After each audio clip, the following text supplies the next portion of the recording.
Look at Connor Bedard's Elite Prospects page and you'll notice something curious. He went from scoring nearly 1.9 points per game in his exceptional status season to just 1 a game this year. So, what's wrong with Bedard? Not a thing. Top of the right circle, drags and scores! Bedard over the blue line, nice move, high slot, shoots, he scores!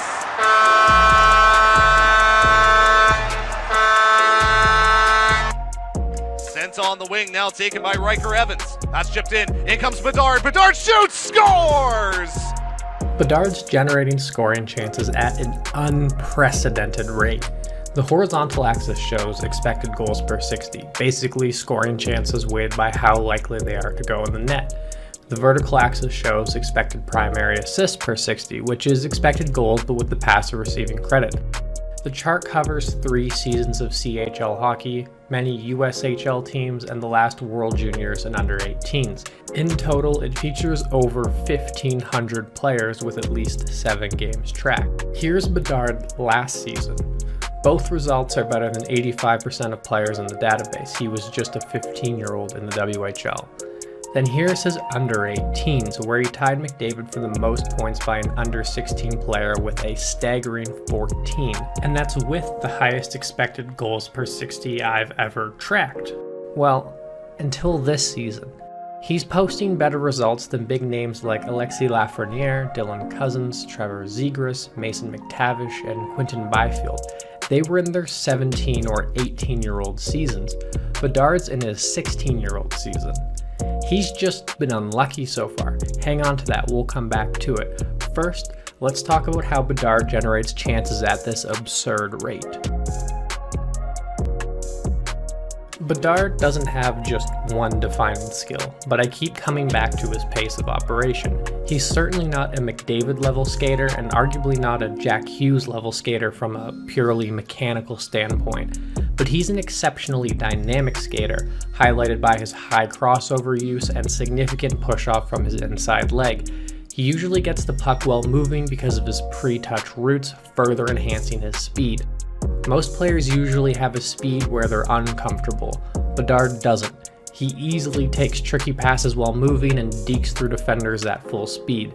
Not only does he overwhelm with speed, he short-circuits the processors of defenders with constant deception. The crossovers mean that he's always coming at defenders at an angle, rarely head-on. This isn't the pinnacle of defending, but see how Bedard has inside positioning. Seeing that the defender's feet are angled towards the middle, most players immediately cut to the outside. Bedard takes the extra stride to sell the inside drive, loads his outside leg, and explodes off of it into space. But he's not just threatening the middle, he's actively trying to get it. And it's that high pace manipulation that allows him to do it, attacking at an angle, selling the outside, and then gaining the middle. And notice how he pushes that puck into space instead of handling it. It allows him to beat the back checker into the space. Again, he waits the extra split second for the defender to fully commit. Notice his head's up, his feet are moving, and as soon as the defender's feet turn, he knocks the rolling puck under his stick and exits the move with crossovers to get a chance. This is a first-round pick that he dummies with overwhelming pace and headache-inducing deception. Just like the best players in the NHL, he makes good defenders look silly. Bedard's one of the best shooters on the planet, NHL or otherwise. There's the usual mechanical prowess. He keeps his chest up with no significant lean or angling of the shoulders. He generates downforce by kicking out his back leg, and he pushes his hands in front of his body during release, pushing with his bottom hand and pulling back with his top hand. The key to Bedard's shooting mechanics is the elbow of his top arm. Notice how it's elevated during the shot, usually parallel to his shoulder. The higher the elbow, the closer you can handle the puck to your feet.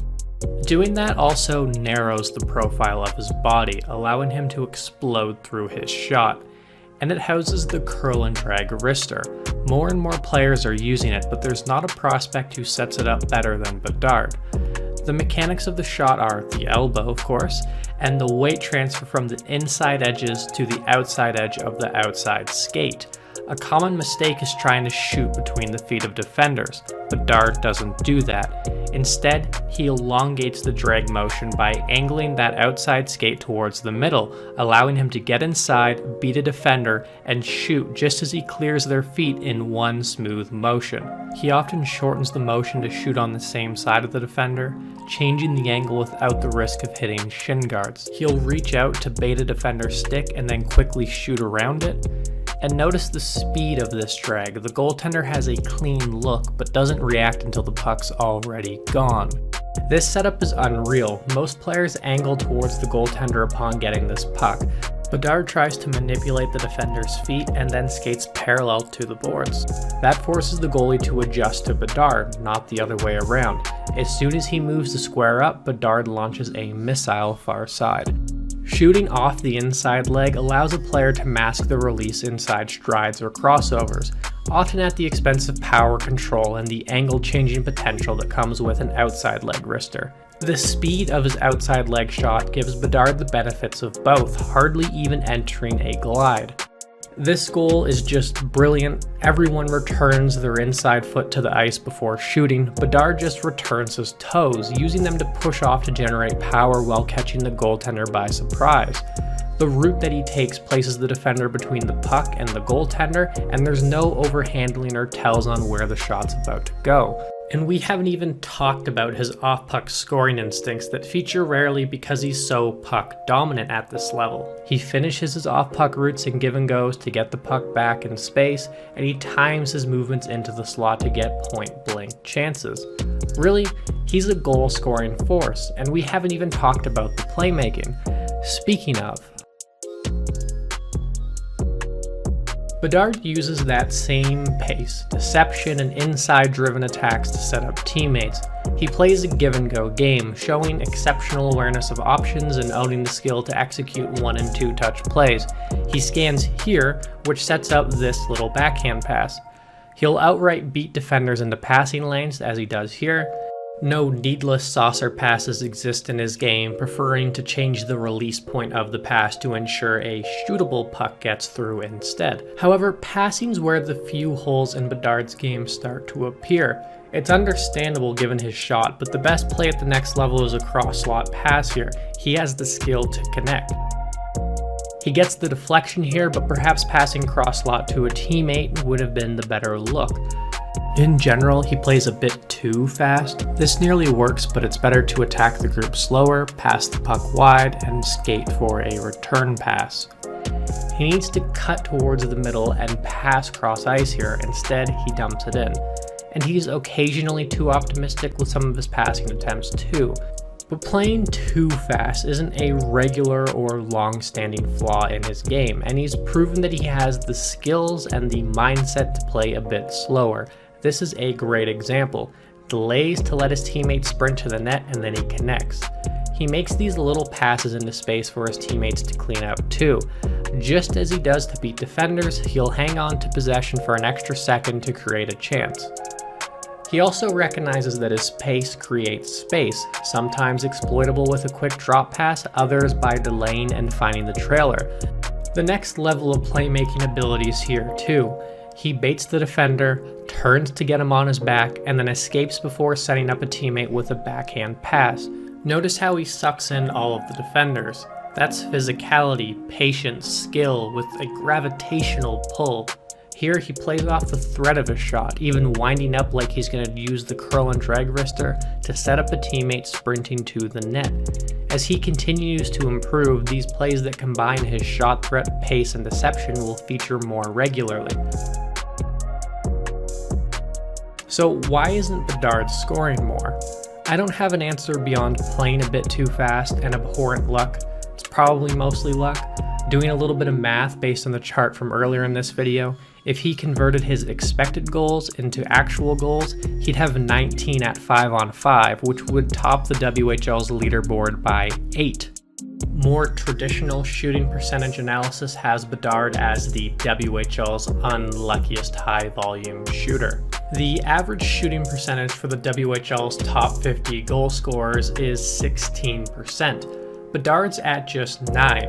If he converted at just that 16% clip, which seems even a bit low given his shooting prowess, he'd be leading the WHL in goals and goals per game. And if you still aren't convinced, he's currently leading the WHL in both 5-on-5 and even strength goals with no shooting luck. He's 16. The number of NHL players with Bedard's pace, dual threat scoring, and inside play totals in the single digits. His path to superstardom's relatively straightforward in the grand scheme of things. Continue to develop as a skater, improve his change of pace and delay game, and add a one-timer in there for good measure. Do those and he won't be a next, he'll be a first. The first Connor Bedard, the player to which the next generation of stars will be compared. Enjoyed the video? Don't forget to like and subscribe, then head to eprinkside.com. We have all of the great prospect breakdowns, NHL analysis, and more.